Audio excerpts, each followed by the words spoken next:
Yo, today I'll talk about a method to get in more volume called drop sets. I'll tell you if I think that they are any good and why I think that they're pretty overrated for gaining muscle, at least in the way most people prescribe them. But I'll tell you how to utilize them in a way that actually makes sense. But firstly, for the people who don't know what a drop set is, I'll explain briefly. The drop set goes something like this.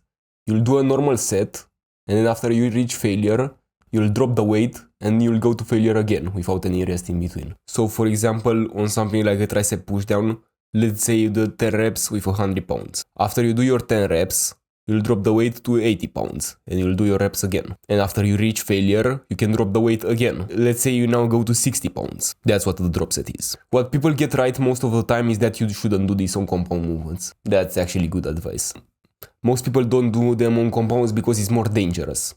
But to me, that's not the main reason why you shouldn't do it. The main reason is that drop sets don't help you with progression as much as straight sets do. And compound movements are very beneficial to help you progress, obviously. But that goes for any movement. Drop sets won't really help you progress on anything. So then why do people do them? The purpose of a drop set is to get in more volume. But the quality of the volume is much worse. Because the absolute intensity is lower. That means that relative to your 1 rep max, the weight is not that challenging at all. It's only challenging because the relative intensity is high, but ideally we want both of them to be high. Otherwise we risk getting into the junk volume territory. Watch my intensity video if you want to learn more about this. But the problem with drop sets is this. Let's say that we do 3 sets.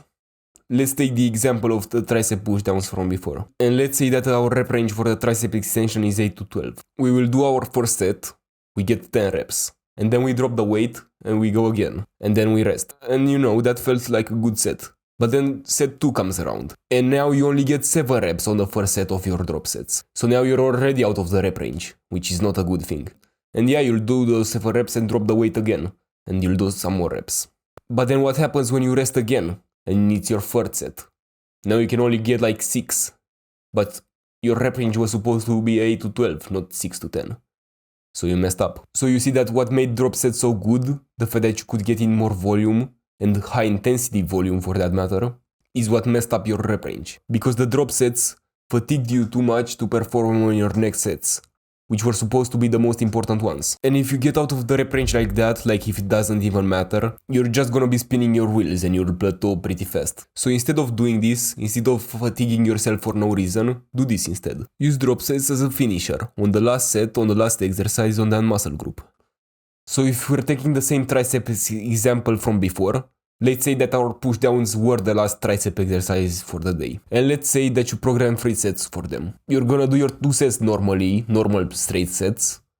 And then on the last set, you're gonna do a drop set. But just the last set. And you can do multiple drop sets on that set if you want to. Because that was the last set anyway, so might as well squeeze in some more volume to completely trash the triceps. Because you're not supposed to perform on any upcoming sets, so might as well give it your all, since you're not gonna be training that muscle group for a couple more days anyways. The benefits of this is that you'll go home on a positive note, and you'll get a nice pump. Just ending the workout in a good way, you know. After you finish training your chest, you can do some push-ups. After you finish training your back, you can do some bodyweight pull-ups, or some pull-downs. You can do some leg extension for your legs, biceps curls, triceps extensions. You know, just don't do compounds. You know, just drop set your last isolation exercise for that body part. Now, will this completely change your physique?